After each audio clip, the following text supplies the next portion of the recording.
Dice así la palabra del Señor, doy lectura a ella en el glorioso nombre de nuestro Señor y Salvador Jesucristo. Entonces Jesús fue llevado por el Espíritu al desierto para ser tentado por el diablo. Y después de haber ayunado 40 días y 40 noches, tuvo hambre. Y vino a él el tentador y le dijo, si eres hijo de Dios, di que estas piedras se conviertan en pan. Él respondió y dijo, escrito está, no solo de pan vivirá el hombre, sino de toda palabra que sale de la boca de Dios. Entonces el diablo le llevó a la ciudad santa y le puso sobre el pináculo del templo y le dijo, si eres hijo de Dios, échate abajo, porque escrito está, a sus ángeles mandará acerca de ti, y en sus manos te sostendrán, para que no tropieces con tu pie en piedra. Jesús le dijo, escrito está también, no tentarás al Señor tu Dios. Otra vez le llevó el diablo a un monte muy alto y le mostró todos los reinos del mundo y la gloria de ellos. Y le dijo, todo esto te daré si postrado me adorares. Entonces Jesús le dijo, vete, Satanás, porque escrito está, al Señor tu Dios adorarás y a Él solo servirás. El diablo entonces le dejó, y he aquí vinieron ángeles y le servían. Amén. Oremos al Señor para que esta palabra bendiga nuestras vidas. Señor, ante tu presencia gloriosa estamos listos y dispuestos para escuchar tu palabra. Hemos leído este pasaje que tiene tanto significado para nosotros y pedimos que también lo tenga para nuestros hermanos y amigos que se conectan para seguir esta serie de sermones expositivos basados en el Evangelio según Mateo. Te pedimos, Señor, que al escudriñar tu palabra, tu gracia bendita nos asista y tu Espíritu Santo nos lleve a encontrar los significados, las verdades y las orientaciones que necesitamos para vivir la vida cristiana como tú quieres. Lo pedimos en el nombre precioso de Jesucristo, nuestro Señor y Salvador. Amén y amén. Amén. Glorificamos el nombre del Señor. Estamos en esta mañana entonces estudiando la palabra del Señor y viendo de qué manera nuestro Rey, el Señor Jesucristo, venció la tentación. A modo de introducción, podemos mirar los primeros dos versículos de este pasaje que nos dan todo el contexto de esta narrativa tan interesante.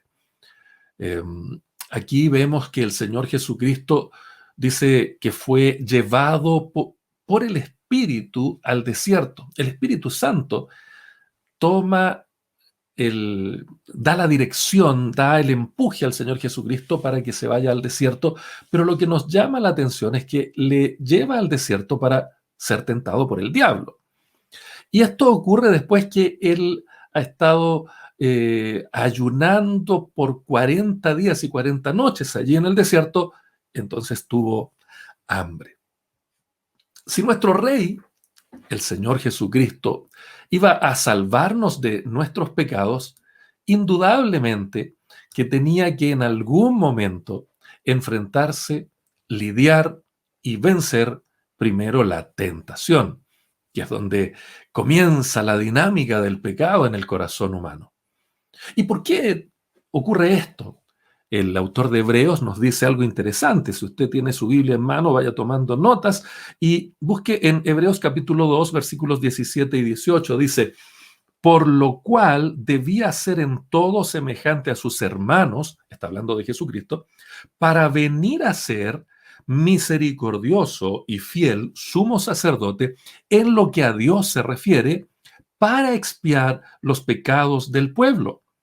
Pues en cuanto él mismo padeció siendo tentado, es poderoso para socorrer a los que son tentados. Nota cómo la tentación que experimentó el Señor Jesucristo formaba parte de sus padecimientos para salvarnos. Bueno, con esta información, entonces este pasaje deja de ser una anécdota y se convierte en algo que tiene mucha relación con nosotros. Efectivamente, esta tentación que experimenta el Señor Jesucristo a manos de Satanás el diablo tiene un efecto no solo en él en cuanto a su ministerio, sino que también con respecto a nosotros, los que hemos sido redimidos solo por su gracia. Ahora, hay que dejar claras algunas cosas. No es que el Señor Jesucristo quiera arriesgarse a husmear en la orilla del pecado para saber qué tal era eso. No hay un deseo pecaminoso en el corazón del Señor Jesucristo que le lleve a buscar la tentación. No, no, no. Tampoco es el diablo quien va a buscar a Cristo tentándole y él cediendo a la tentación de ir a un lugar desierto.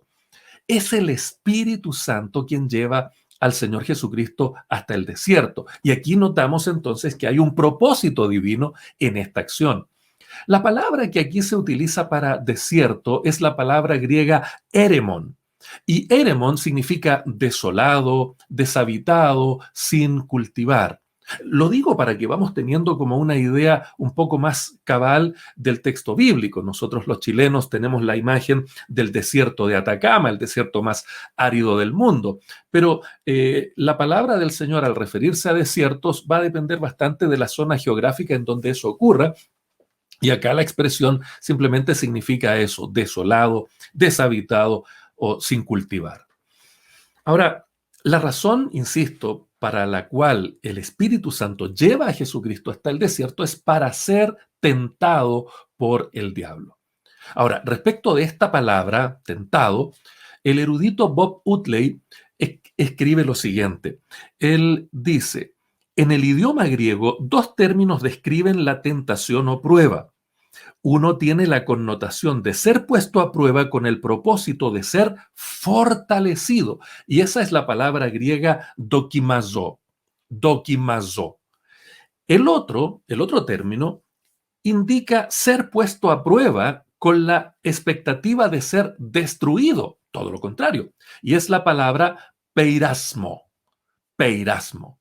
Es decir, cuando aparece en la palabra del Señor dokimazo, eso tiene que ver una prueba para fortalecernos.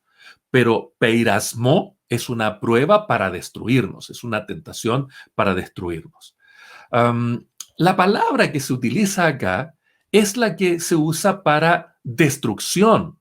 Es la misma que se utiliza allí en Mateo capítulo 6, versículo 13, donde oramos en el Padre Nuestro y decimos, no nos metas en tentación, peirasmón, mas líbranos del mal. Así dice el Padre Nuestro. ¿Y por qué dice así? Porque lo que pedimos allí es que el Señor nos libre del mal o que nos libre del maligno, porque la tentación del diablo es una prueba para destruirnos, es una tentación para destruirnos, que es la misma experiencia que va a experimentar el Señor Jesucristo acá en el desierto. El diablo va a venir para intentar destruir al Señor Jesucristo.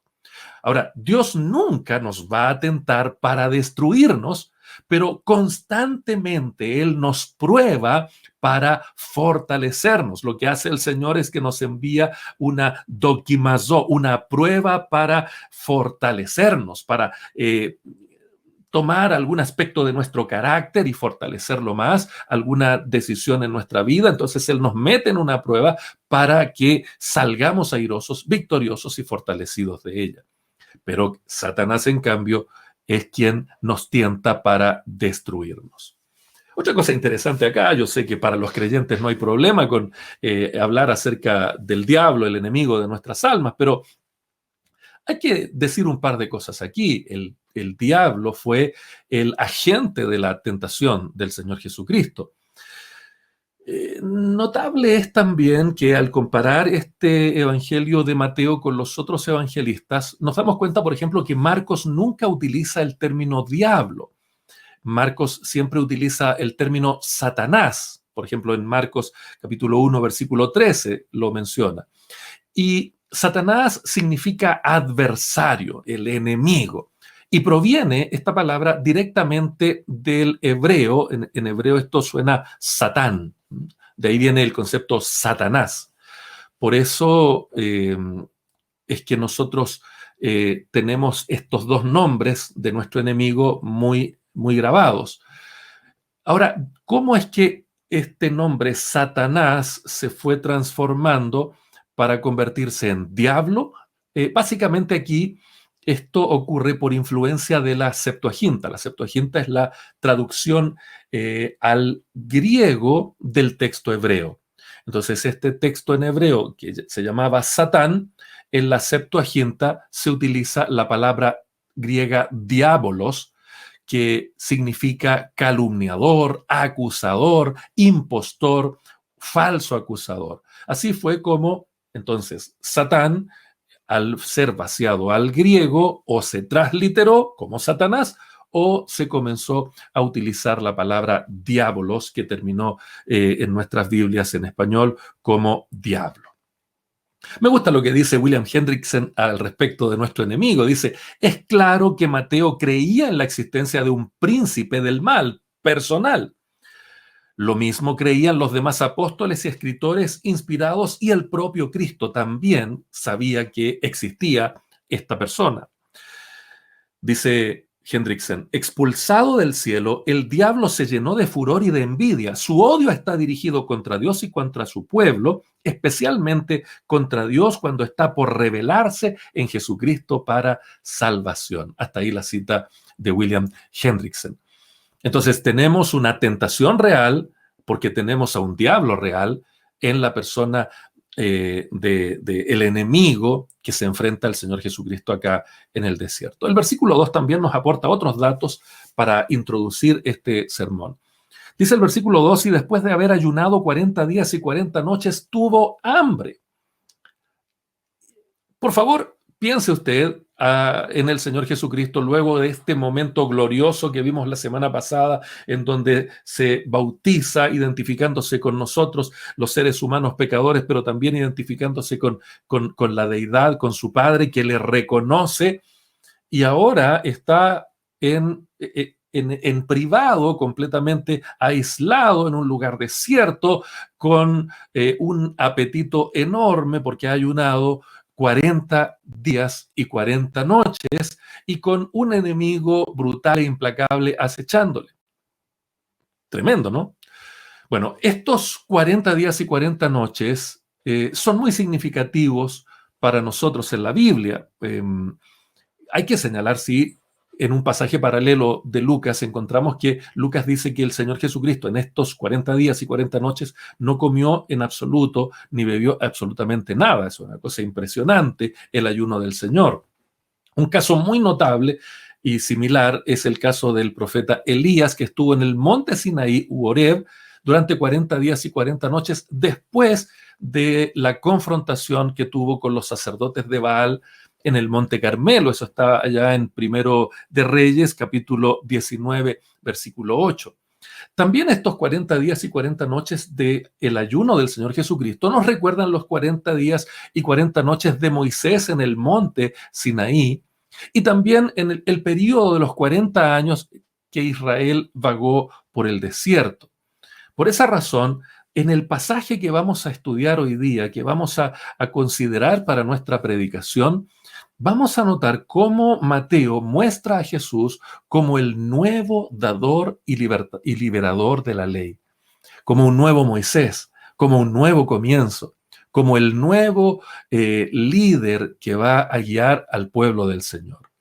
Sin embargo, también estos 40 días y 40 noches de este ayuno que hace el Señor Jesucristo acá en el desierto, previo a su tentación, es el inicio del ministerio del Señor, y por eso también nos ayuda a entender figuras del Nuevo Testamento, como lo son el apóstol Pablo, que estuvo en Arabia durante un periodo prolongado, preparándose para comenzar su gran obra misionera.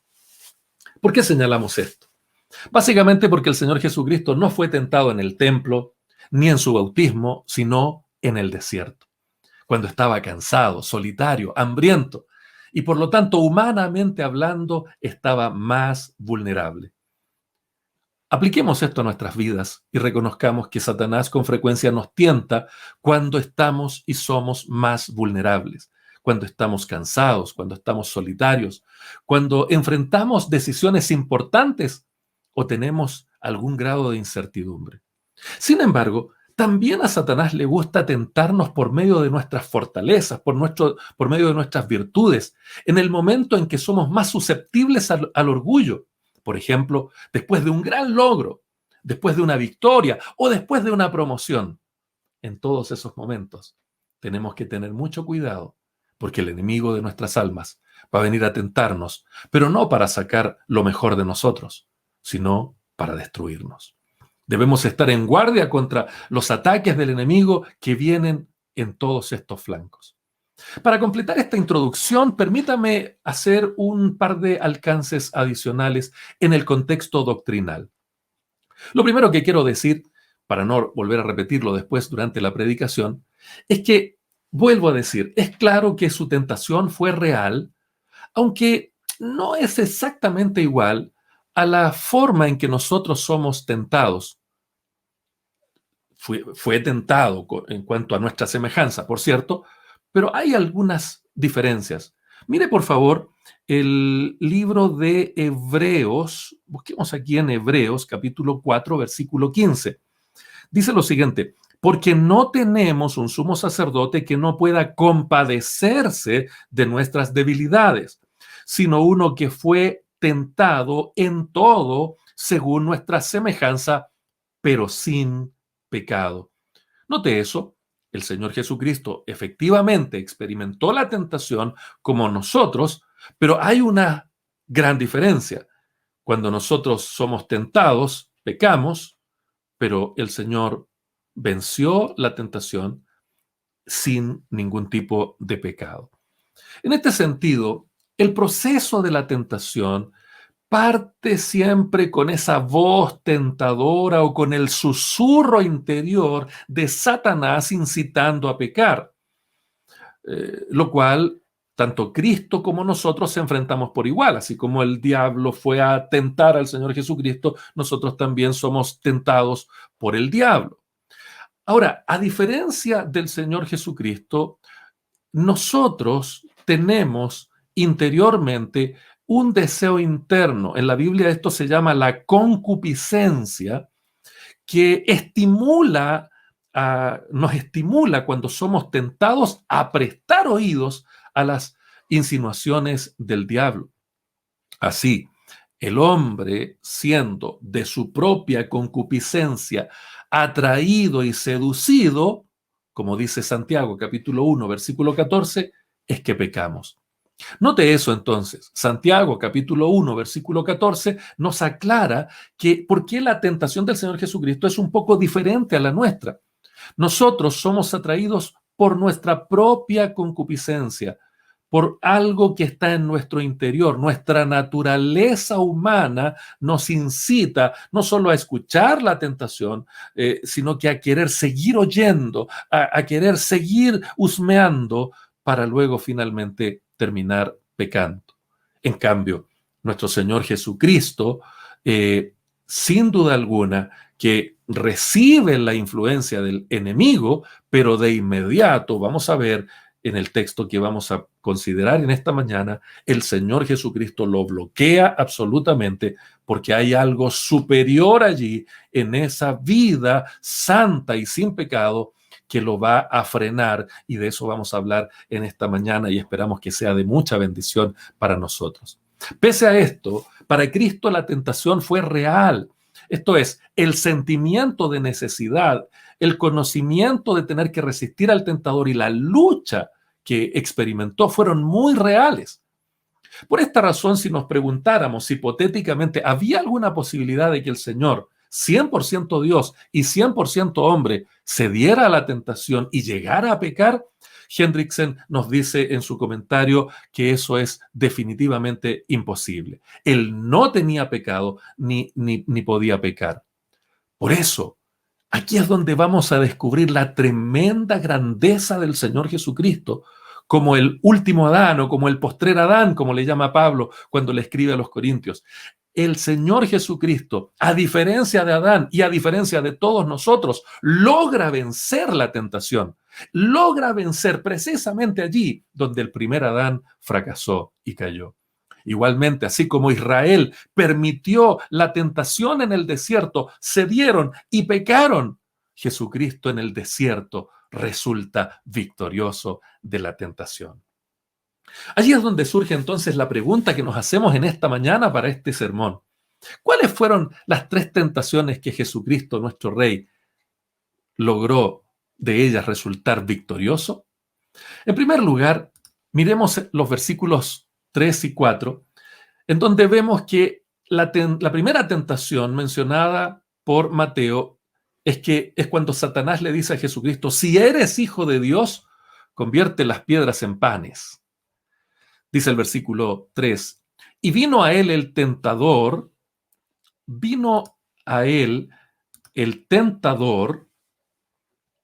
y le dijo: si eres hijo de Dios, di que estas piedras se conviertan en pan.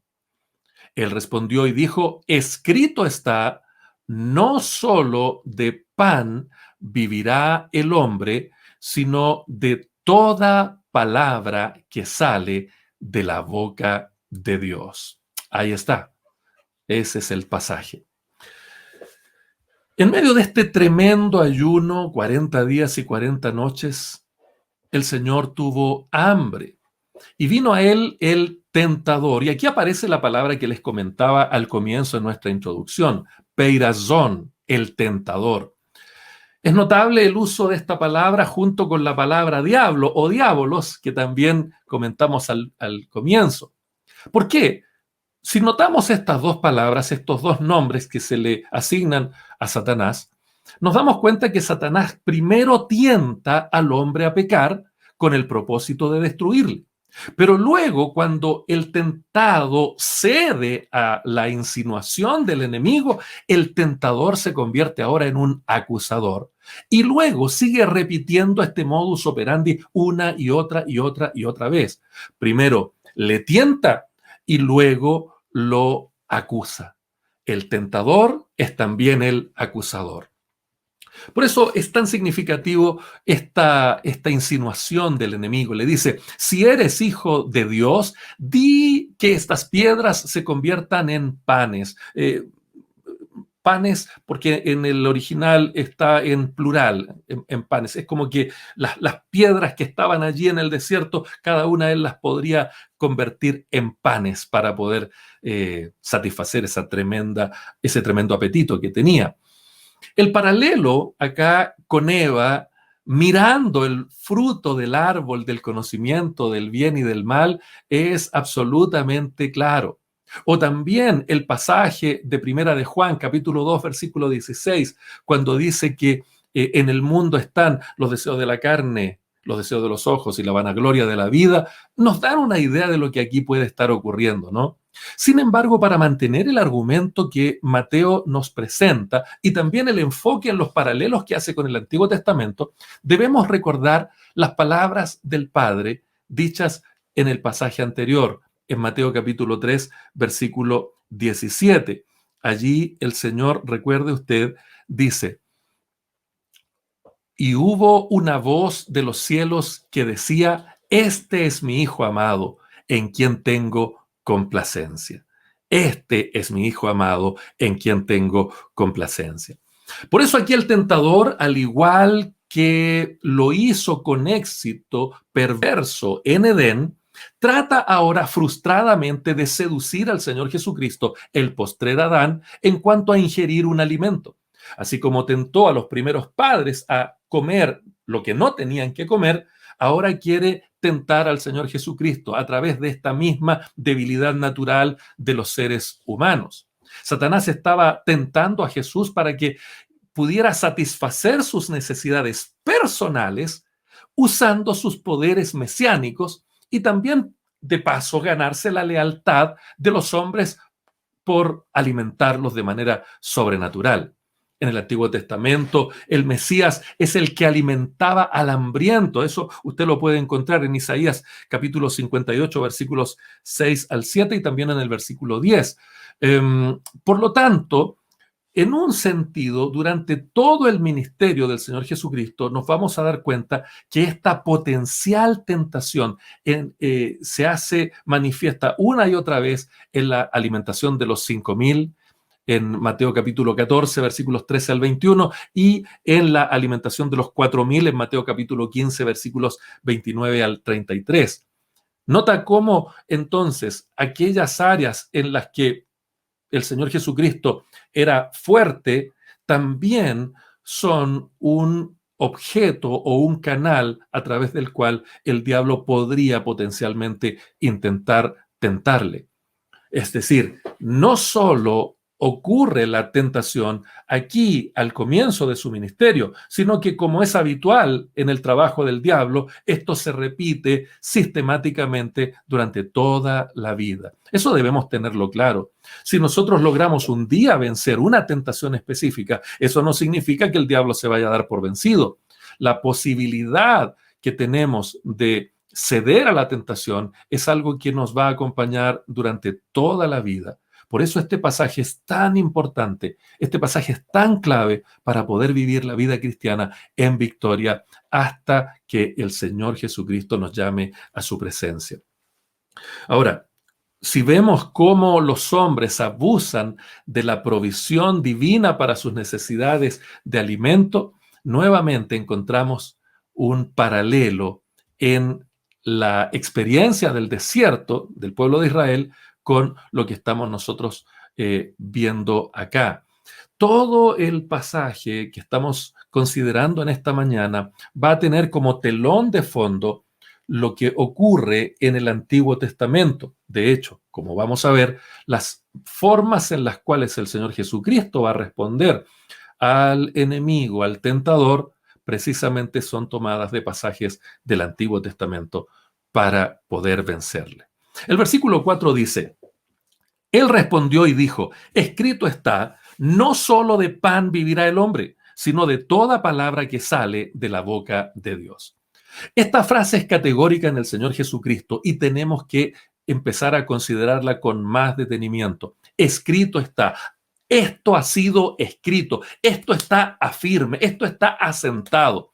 Lo que el Señor Jesucristo cita como palabra de Dios fue, es y será palabra de Dios. No importa cuántos liberales digan lo contrario, no importa cuántas personas escépticas digan lo contrario. La palabra del Señor podrá ser cuestionada de todas las formas posibles, pero el Señor Jesucristo dijo que el cielo y la tierra pasarán, pero su palabra no pasará. Ni una jota, ni una tilde va a pasar para que esto se cumpla a cabalidad. La primera cita que vemos acá, que el Señor Jesucristo considera palabra de Dios, es Deuteronomio capítulo 8, versículo 3. Y el contexto de este pasaje es muy significativo. Para que entendamos qué es lo que le dice el Señor Jesucristo a Satanás con esta cita bíblica, tenemos que meternos un poco en el contexto de lo que está ocurriendo. Esta cita, Deuteronomio capítulo 8, versículo 3, se refiere a Moisés recordándole al pueblo de Israel el cuidado de Dios para con ellos durante los 40 años de su viaje por el desierto. Está haciendo un recorrido en todo el pasaje, en todo el contexto de esa cita, está haciendo un recorrido demostrándole y recordándole a Israel todo lo que Dios hizo por ellos. Ahora, dentro de ese contexto, Moisés explica que Dios permitió durante ese tiempo en el desierto que ellos fueran afligidos con hambre para luego alimentarlos con maná, en el contexto de que fueran obedientes a sus mandamientos.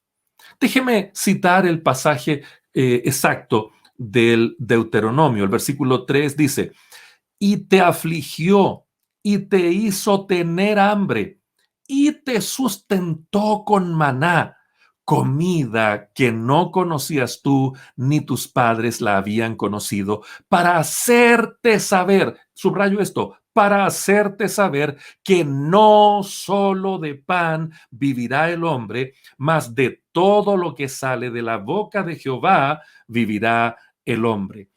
Hasta ahí la cita de Deuteronomio.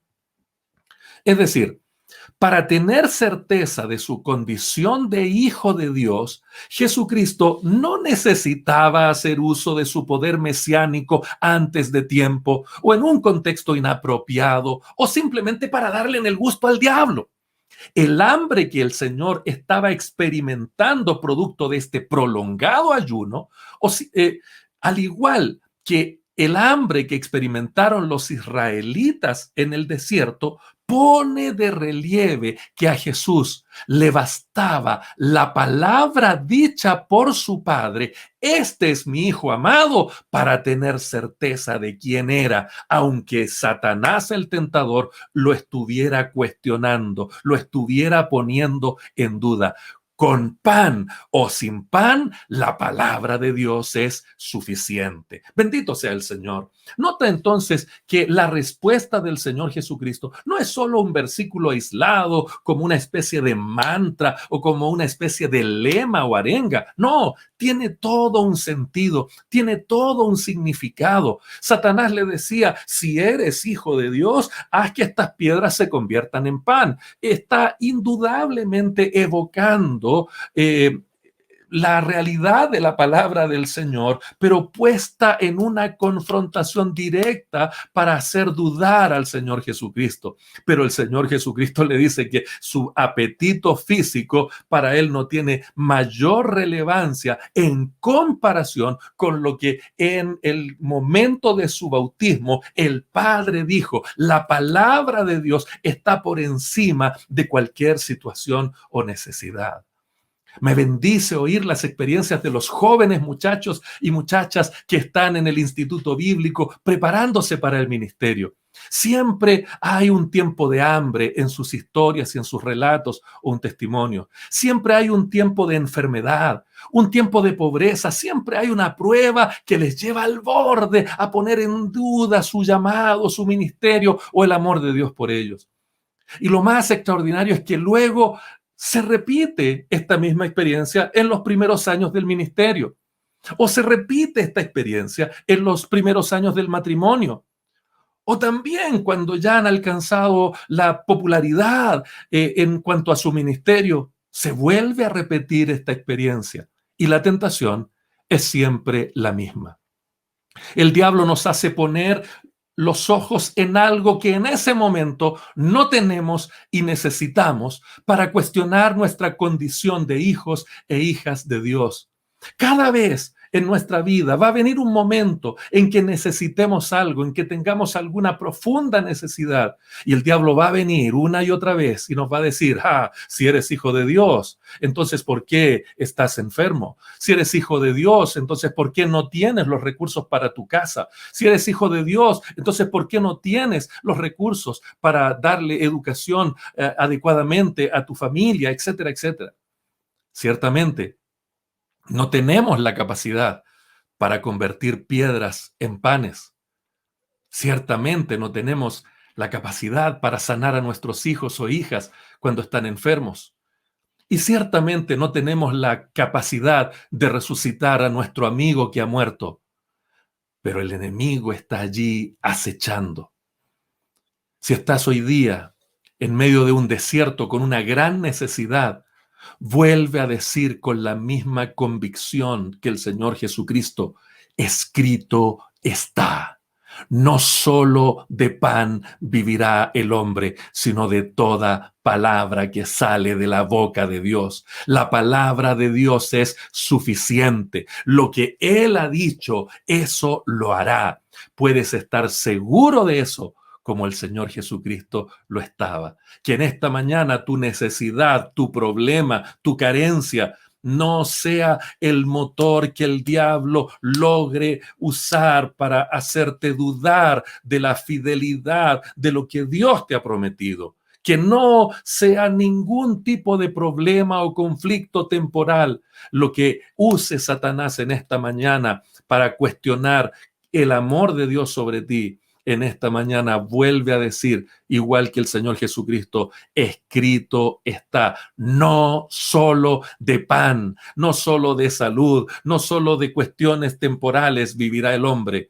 Nosotros vivimos porque Dios nos ha dado una palabra que es suficiente. Y si Él lo dijo, así es. Si Él dijo que soy su hijo, entonces lo soy. Bendito y alabado sea el nombre del Señor para siempre.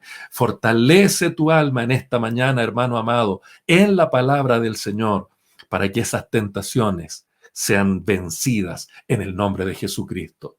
En segundo lugar, vemos que la segunda tentación que intenta Satanás poner al Señor Jesucristo tiene que ver también con su filiación, pero en este caso tiene otro matiz. Miremos entonces, ¿por qué es que Satanás le dice, si eres hijo de Dios, déjate caer para que los ángeles te sostengan? Miremos el pasaje nuevamente, capítulo 4, versículos 5 al 7. Entonces el diablo le llevó a la santa ciudad y le puso sobre el pináculo del templo. Y le dijo, si eres hijo de Dios, échate abajo, porque escrito está, a sus ángeles mandará acerca de ti, y en sus manos te sostendrán, para que no tropieces con tu pie en piedra.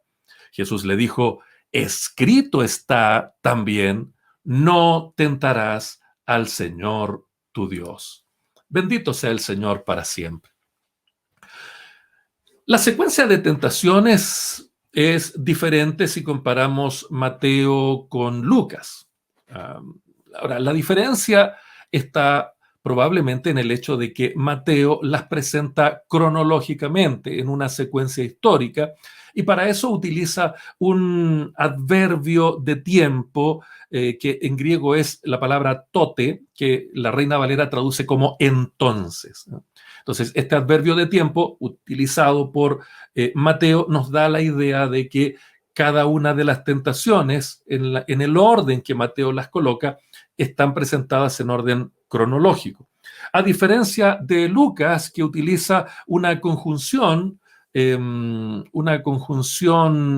llama esto lógico-conectiva, que es la palabra griega kai, que la Reina Valera traduce como y. Entonces, por eso cuando usted lee en su Reina Valera que Mateo utiliza la palabra y entonces eso nos da la idea de que Mateo presenta las tentaciones del Señor Jesucristo en un orden cronológico o histórico. En cambio, Lucas, al utilizar solamente este hilativo significa que las está presentando probablemente en un orden distinto con el propósito literario de llamar la atención a algún aspecto específico dentro del argumento. Esa es la diferencia y no tienen entonces que ver con algún tipo de discrepancia entre los dos evangelistas. Bueno, dicho esto, al leer los pasajes, estos versículos que hemos visto acá, tenemos que evitar, y esto es una advertencia, ¿no? Tenemos que evitar que la imaginación nos lleve a atribuirle al diablo capacidades que solamente el Señor tiene. Algunos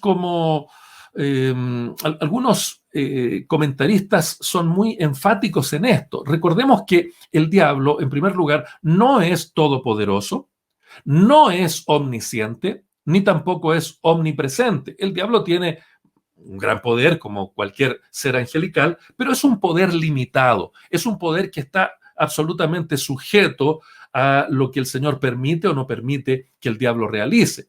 Por eso cuando leemos el pasaje en particular que vamos a considerar ahora en el sermón, podemos tener la tentación de que nuestra mente nos haga imaginar cosas que allí ocurrieron. Por esa razón es que muchos comentaristas ni siquiera se pronuncian al describir las frases que se refieren al diablo llevando a Jesús a diversos lugares, como hemos leído en el pasaje que estamos considerando ahora. Eh, Algunos en su imaginación, no sé, ven al diablo volando con Jesús de un lugar a otro, o lo ven eh, haciéndose invisible y materializándose en otro lugar. Bueno, todas ese tipo de imaginaciones son solo especulación de nuestra mente. Nuestra capacidad literaria nos hace ponerle al texto efectos especiales y cada persona en el tiempo le ha puesto sus propios efectos especiales a la luz, no sé, de la literatura contemporánea y en nuestro caso con todo lo que el cine o las películas nos pueden hacer imaginar. Por eso hay que ser cuidadosos acá al leer y darnos cuenta que lo que el texto dice no necesariamente es lo que nosotros nos estamos imaginando. Por eso me gusta mucho la actitud que tiene el comentarista, el erudito William Barclay, quien considera mejor interpretar este pasaje específicamente como una visión o como un relato de descripciones verbales no literales, lo cual obviamente no minimiza en grado alguno la tentación que generalmente se produce inicialmente a nivel de la imaginación hasta luego concretarse en un pecado consumado, ¿no? Ahora, sin perjuicio de esto, la segunda tentación está muy relacionada con la anterior, pues también apunta a la filiación divina del Señor Jesucristo. También Satanás parte diciendo, si eres hijo de Dios. Me gusta mucho cómo Hendrickson parafrasea este pasaje. Permítame leer lo que dice William Hendrickson al respecto. Hendrickson parafrasea al diablo y dice, puesto que eres hijo de Dios, dice el tentador, exactamente como en el versículo 3, arrójate abajo. El razonamiento del diablo probablemente seguía esta línea. Así podrás demostrar tu confianza en la protección del Padre, confianza que por implicación acabas de confesar en el versículo 4. Además, si la escritura que con tanta prontitud estás citando es verdad, no te sobrevendrá daño alguno, porque escrito está, Él dará órdenes a sus ángeles acerca de ti. No solamente detendrán tu caída, no, harán más.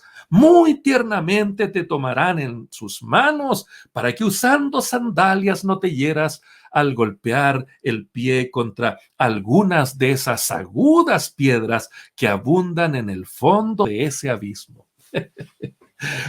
Es divertido Hendrickson en este comentario. Pero el punto acá es que precisamente el diablo es un burlador, es un socarrón. El diablo está entretentando y burlándose porque está poniendo en duda la confianza que el Señor Jesucristo acaba de señalar. Evidentemente al diablo le dolió mucho la frase escrito está, porque está corrigiéndolo, porque está diciéndole, no, eso no es así, eres un mentiroso, estás torciendo la palabra. Ese escrito está, es muy fuerte en el Señor Jesucristo y va a violentar al enemigo, que vamos a darnos cuenta que acá toma un paso adicional. En esta segunda tentación, el enemigo toma un riesgo mayor y va a torcer derechamente la palabra del Señor. Y acá va a usar un pasaje bíblico que, lamentablemente, es uno de los pasajes que mucha gente precisamente utiliza de manera muy equivocada. Satanás ahora va a citarle a Jesús el Salmo 91. Y este Salmo 91 es el salmo favorito de muchas personas que realizan acciones imprudentes, temerarias, y por qué no decirlo, hasta estúpidas, usando el mismo argumento que el diablo le plantea al Señor Jesucristo. Algo así como que Dios está obligado a cuidarte porque aquí dice que así lo hará. El problema con el argumento del diablo es que lo que muchas sectas falsas hacen es lo que el diablo hace acá. Es decir, toma la verdad bíblica, toma el pasaje bíblico, pero omite algunas partes del relato y sobreenfatiza otras para torcer la verdad de manera engañosa. Aquí Satanás está tomando dos promesas del Salmo 91, precisamente versículo 11 y versículo 12 del Salmo 91, pero lo está leyendo adicionalmente en la versión, o lo está citando acá Mateo, de la versión griega, de la Septuaginta. Cuando presenta estos versículos, cuando presenta estas dos promesas, hace una omisión imperdonable. Solo menciona una primera parte de la promesa y Satanás dice, a sus ángeles mandará acerca de ti, pero omitió lo que sigue en el texto, en todos tus caminos. ¿Nota eso? Parece muy sutil, algunos ni siquiera le prestan atención a esto, pero note usted allí, si tiene su Biblia, busque el Salmo 91, vea el versículo 11 que está citando Satanás, y note usted que Satanás solamente dice, a sus ángeles mandará acerca de ti, pero no lee, no menciona, no reitera, donde dice, en todos tus caminos. Ahora, efectivamente, la Biblia dice que los ángeles están al servicio de los herederos de la salvación. Eso lo dice el autor de Hebreos en el capítulo 1, versículo 14. Sí, efectivamente eso es así. Pero, cuidado acá, siempre y cuando se limiten a seguir el camino trazado por Dios para ellos. Ese es el punto, ¿no? Esos caminos son las sendas de justicia que menciona David en el Salmo 23, versículo 3. Él te guiará por sendas de justicia por amor de su nombre. Y por lo tanto, entonces, solo aquel que habita al abrigo del Altísimo morará bajo la sombra, bajo el cuidado del Omnipotente. Es decir, estará bajo la protección permanente de Dios. Esa persona, el que habita al abrigo del Altísimo, el que anda por sendas de justicia, es aquella persona a quien los ángeles de Dios custodiarán y a quienes en su providencia el Señor protegerá. Es aquella persona que vive en dependencia de Dios y se ocupa, por lo tanto, Dios de ella para protegerle. La corrupta lógica de Satanás era una media verdad acá, muy grosera, para decir que Dios protege a los suyos sin importar lo que estén haciendo. Y potencia esto con la segunda promesa. En sus manos te sostendrán para que tu pie no tropiece en piedra. ¿Nota usted cómo usa Satanás la Biblia? Sí, lo hace. Pero su vieja estrategia permanece hasta nuestros días. Tomar solo una parte del texto y omitir la otra.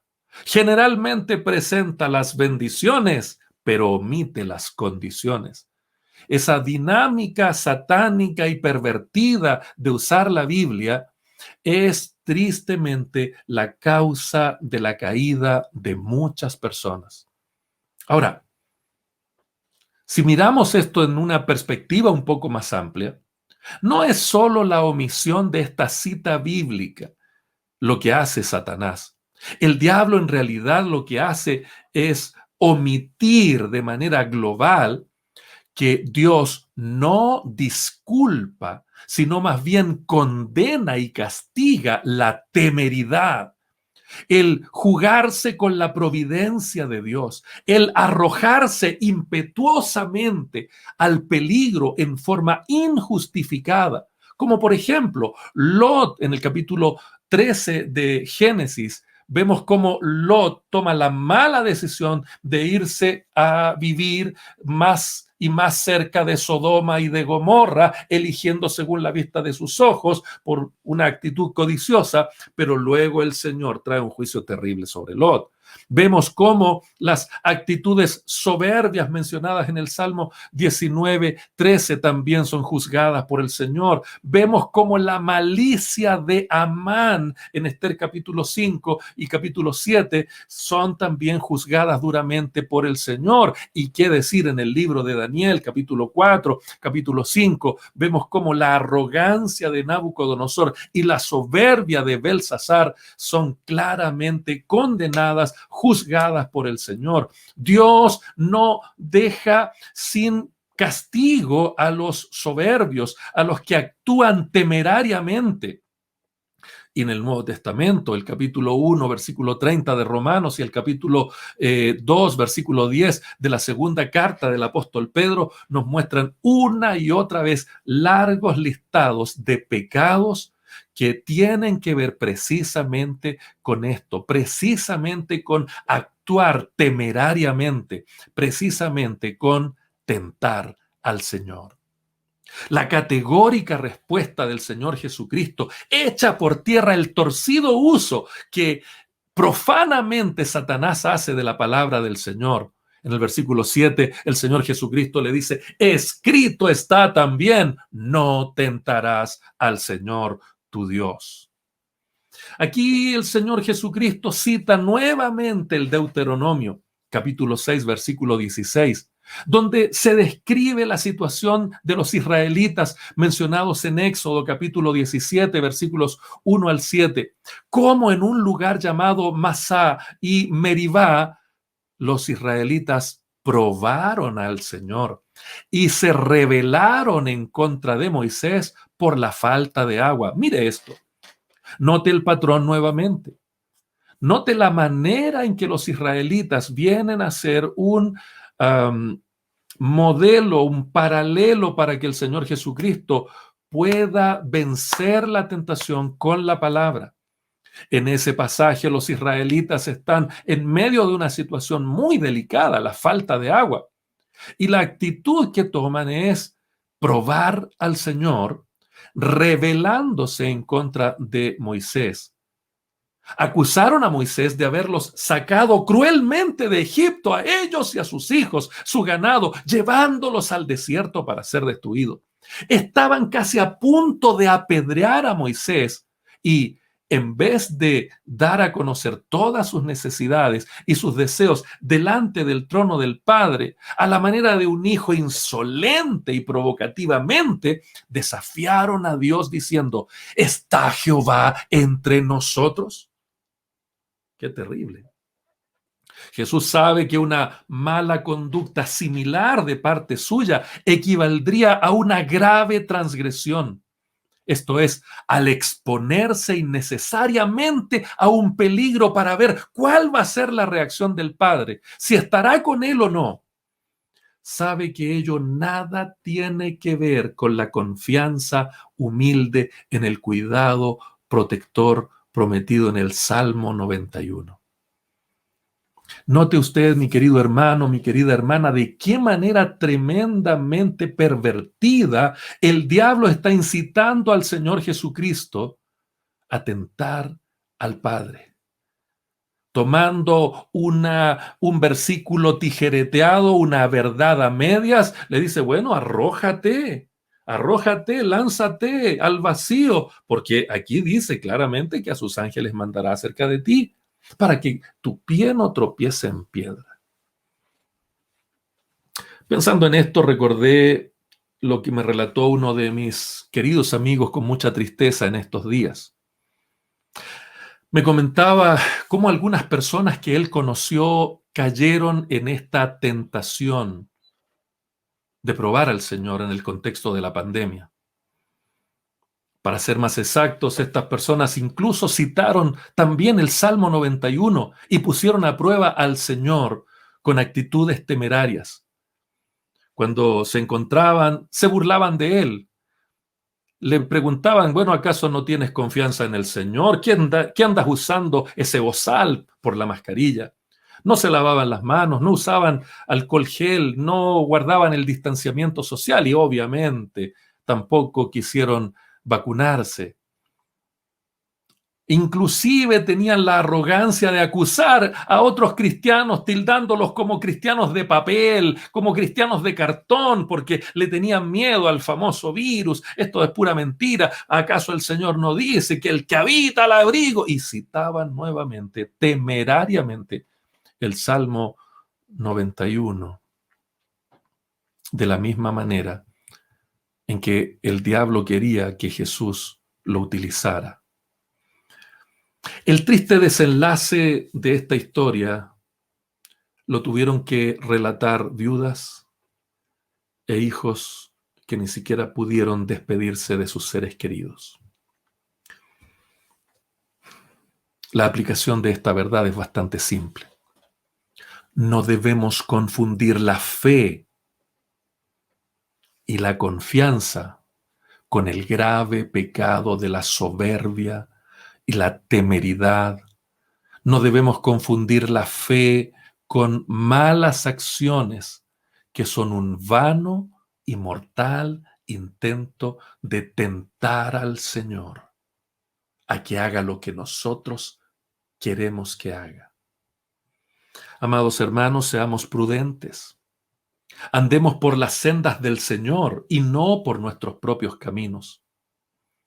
Permítame citar a Barclay una vez más en la aplicación de este principio. El teólogo dice: Dios espera que asumamos riesgos por fidelidad a Él, pero no para elevar nuestro prestigio. La fe que depende de las señales y los milagros no es la verdadera fe.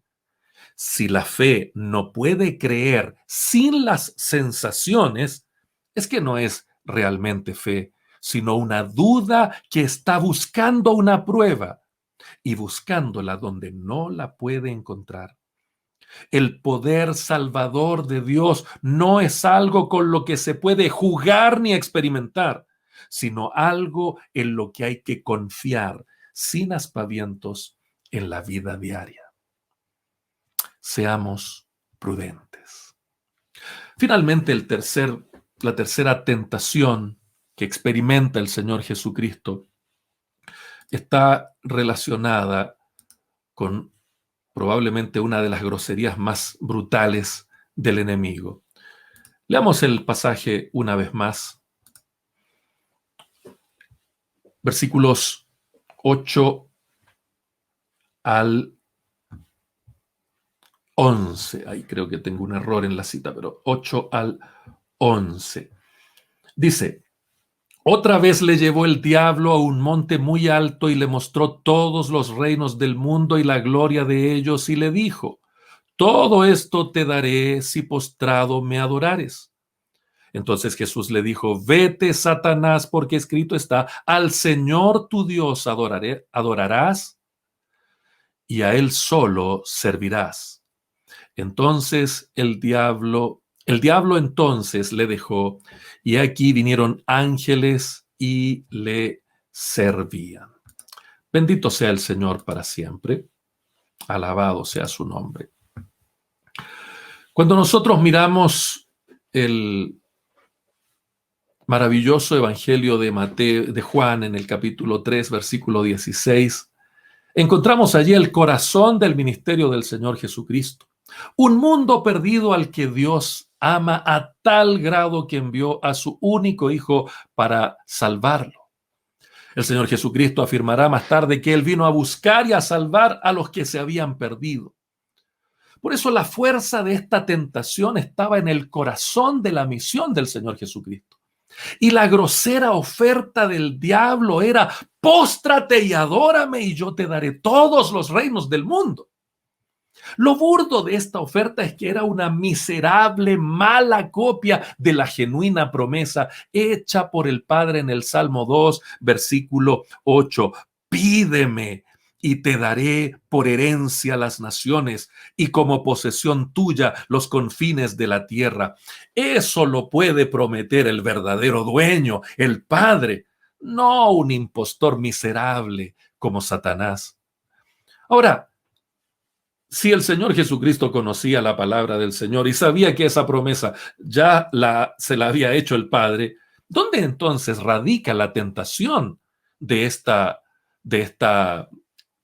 ignominiosa proposición del diablo? Bueno, ganar todo el mundo sin ir a la cruz. Allí estaba la tentación. La esencia de la tentación era alcanzar los objetivos aprobados por Dios, pero empleando la estrategia de Satanás. Déjeme repetir eso. La tentación aquí era alcanzar los objetivos aprobados por Dios, pero empleando la estrategia de Satanás. Ahora, obviamente el Señor Jesucristo rechazó completamente ese recurso.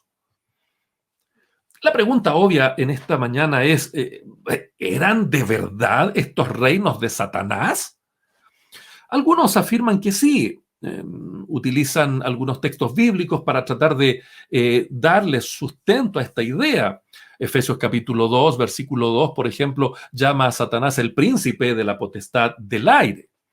Efesios capítulo 6, versículo 12 habla de las huestes espirituales de maldad en las regiones celestes. Primera de Juan, capítulo 5, versículo 19, dice que el mundo entero está bajo el maligno. Y incluso en el paralelo de Lucas, que ya hemos citado del texto que estamos predicando en esta mañana, se menciona cómo Satanás se ufana de tener esta propiedad.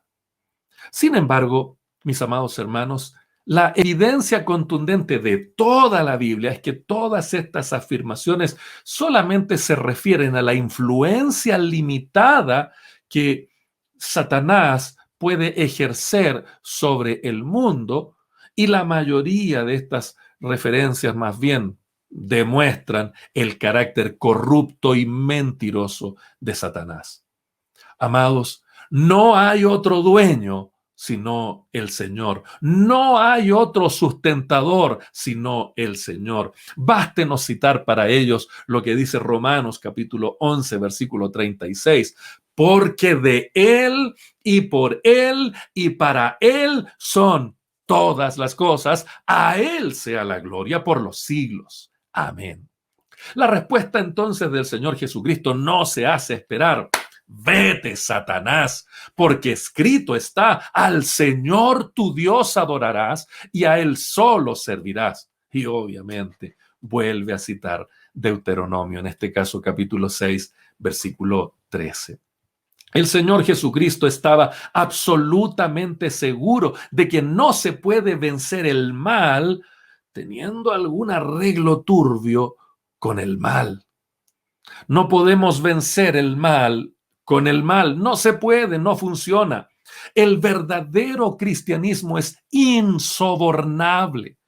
El cristianismo no se puede doblegar para ponerse al nivel del mundo, sino que debe elevar al mundo a su propio nivel. Ningún otro principio va a funcionar. En el contexto de una disputa administrativa, escuché hace años hablar a un ministro cristiano que estaba muy frustrado porque los abogados de la organización que él representaba no lograban una victoria jurídica favorable. La paciencia de este ministro se agotó, llegó al colmo y dijo: yo creo que a esta gente no debemos tratarla cristianamente, sino que debemos usar otras armas. ¿Escuchó lo que dijo ese ministro?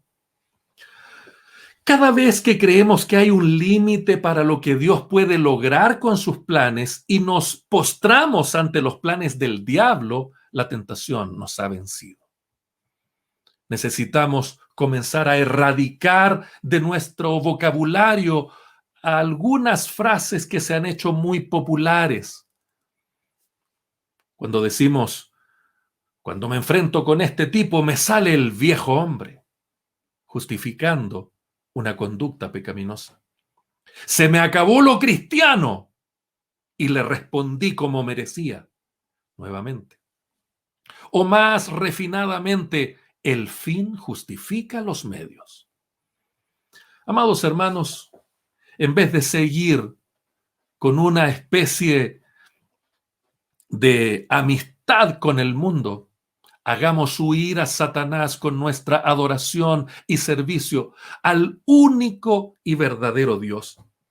Mostremos la misma repugnancia que Cristo le mostró al diablo cuando lo expulsó de delante de él, y dobleguémonos ante la supremacía de Cristo. Por algo el Padre dijo: este es mi Hijo amado, en quien tengo complacencia. La victoria completa solo se verifica cuando servimos al que verdaderamente lo merece, como lo hicieron los ángeles. Al concluir el texto, el versículo 11 dice: el diablo entonces le dejó, y aquí vinieron ángeles y le servían.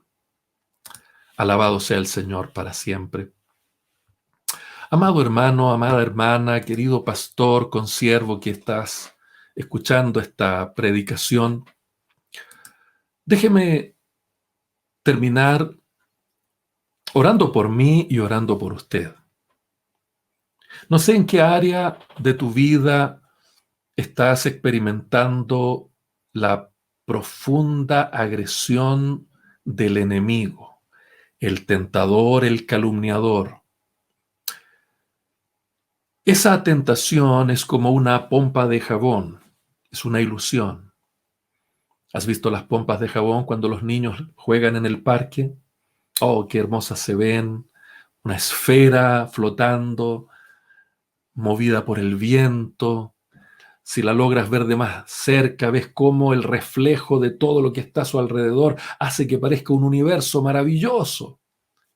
Parece magia. Pero basta un pequeño toque y se acaba. La tentación es así. Parece muy hermosa a los apetitos de la carne. Parece muy atractiva como el árbol de la ciencia del bien y del mal. Parece muy sofisticada como las promesas del mundo. Parece muy inquietante, muy llamativa como el adulterio. Pero toda tentación es una ilusión. Es la ilusión creada por un mentiroso. Es una ilusión creada por un enemigo. Es una ilusión creada por alguien que solo quiere destruirnos. Por eso en esta mañana, volvamos a la palabra que sale de la boca del Señor, que puede sustentarnos más que una hogaza de pan o que un examen médico favorable o que un bien material necesitado. Por eso en esta mañana vengamos a reconocer que no estamos aquí para exigirle al Señor que nos cuide de la manera que nosotros queremos, arrogantemente, soberbiamente. Y tampoco estamos aquí para buscar un camino más rápido, un camino sin sufrimiento para alcanzar los planes y propósitos del Señor. Estamos aquí para glorificar al que murió por nosotros, al que fue tentado pero venció y sigue venciendo. Estamos aquí para vivir la vida del Señor. No sé qué tentación estás experimentando. Oremos en esta mañana y digamos al Señor que no permita que seamos metidos en la tentación destructiva. Pidámosle al Señor en esta mañana que nos libre del malo y que podamos salir victoriosos con las pruebas que Él nos manda para hacernos crecer.